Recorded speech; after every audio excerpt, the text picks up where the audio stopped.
20到24是今年的大涝，加上即阵有风台，沿海地势较低，乡亲一定爱设置海水倒激的饮水。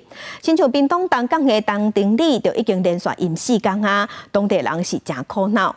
若东流线的船帮今仔日无开，真侪游客昨昏已经提早离开。另外，伫台南运河边仔的安平路嘛，因为大涝的关系，水拢积起来。高雄基丁即马嘛，因为地势较低，有积水。点头嘛，烦恼讲风台会影响刷落来要举办的风吹节。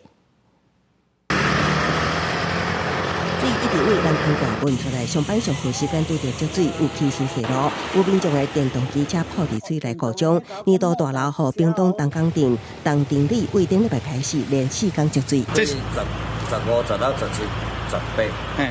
第4天啊，今日算上第4天，算上饱。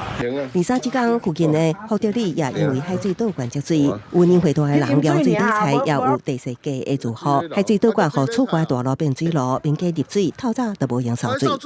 还有海水啊！海水啊，一直灌入来啊！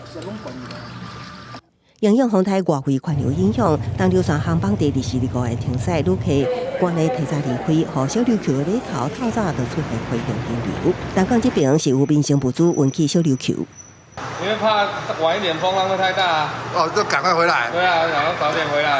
年度大涝也和小琉球海珠港口地势低所在出现积水，海巡抗离伫回滨南送水的民众，但是回滨仔渔港也因为大涝，早起大约9点，水波到华商运河边仔安平路也有水为沟仔运出来。高雄基丁地势低所在也伫透早开始积水，抽水机继续运转，也毋过到早起10点进前水还未完全退。伊若是无这风台来吼，就较袂要紧。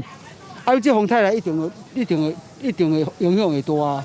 风台外围环流加上年度大涝，店家真烦恼。尤其这个礼拜六，当地举办风吹节，都惊原本的商机和风台拍乱。记者综合报道。